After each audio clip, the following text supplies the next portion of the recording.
Večmedijska razstava Manje Vadla predstavlja zaključek cikla 4 razstav, ki jih je avtorica izvedla v obdobju zadnjega leta.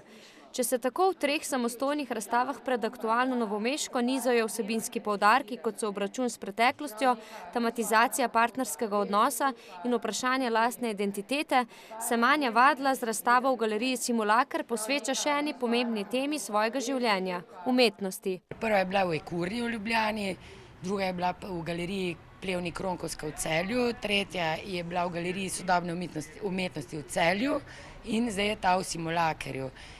Mislim, gre za sklop razstav v bistvu iz mojega življenja, dobesedno. Zdaj, kar vi vidite tle, delam s selotejpom zelo veliko.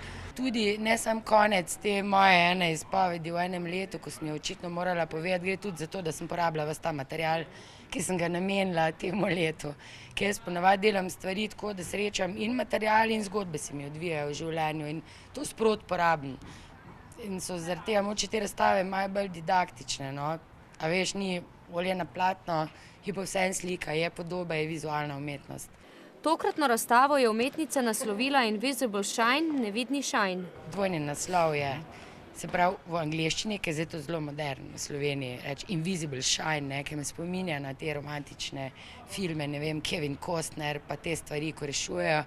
Pa ta slovenski prevod, nevidni šajn, mislim, govori o ljudeh, ki so dejansko kreativni, nekje v svojih stanovanjih, v ateljejih, bla, bla, a veš, ne vidiš njihovo podobo jasno, tako kot je to recimo tukaj, ne, zaviti so v eno splošno podobo, ki je mogoče prej negativna, kakor pozitivna, ampak nihče ne ve zakaj, ne, in so ti, ki v resnici furajo, a veš, kreativo in lokalno, in medkrajevno, in državno, in širše, ne vem.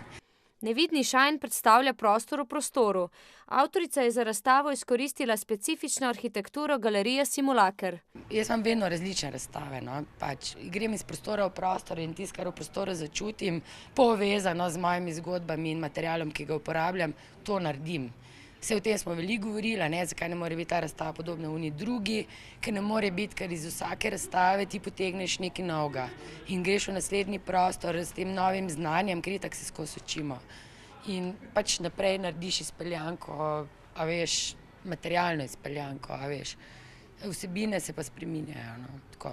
Vadlova je pri svoji razstavi uporabila več svetlobnih elementov, med drugim projektorje, grafoskope in televizorje. Svetlobni elementi so vedno pomembni, tudi če visijo slike. A veš, ker delaš ti vzdušje, mogoče neko tako celo malo teatrsko, za publiko, ki prihaja. A veš, dostikrat se zgodi, da je, ne vem, ko si sam v galeriji, not v prostoru, doživljaš čisto drugače stvari, kakor ko je gužva, pa vse poka, takrat itak manj vidiš, no. In je važna pač ta svetloba. Tokrat je pomembna tudi toliko, da sam osvetli v bistvu, da spušča ven neke imidže, ne, mislim, istočasno pa samo osvetljuje ta prostor, pove pa nekaj dosti, a veš. Mislim, gre samo za to, da vidiš neko bitje, mogoče na sredi te galerije, lepe, bele, a veš, urejene. Vzporedno z razvijanjem samostojne umetniške produkcije je ena od pobudnic in dejavna sodelavka kolektivnih umetniških akcij celjske likovne scene. Celje je tako, mogoče tako kot Novo mesto, ampak jaz nisem tukaj, pa ne vem, ne. Ampak tako zelo smo odrezani, ne, a veš, od nekih teh visible shines, ne, a veš, in se tam skozi nekaj dogaja, ker človek je po naravi kreativen, brez tega ne moreš živeti, ne, pač si živi mrtvec, hodiš okoli, ne, in se tam pač dogaja čisto svoja scena, a veš, čisto druge estetske norme imamo, pač ta krog, ki je tudi glasbo zajema, ne samo vizualna umetnost, pa vse druga, pač določeno estetsko normo, smisel za humor, a veš, in to je mogoče tudi tukaj not videti. Med drugim pa se Vadlova ukvarja tudi s scenografijo. Jaz mislim, da je na scenografijo treba gledati dosti širše, no, kakor so samo postavljene nekih elementov. Tako da jaz mislim, da ja, meni se zdi recimo, da bi tudi en tak prostor bil super za eno gledališko predstavo, ampak manjšo, a veš. Večmedijska razstava Nevidni šajn bo v novomeški galeriji Simulacr na ogled do 11. julija.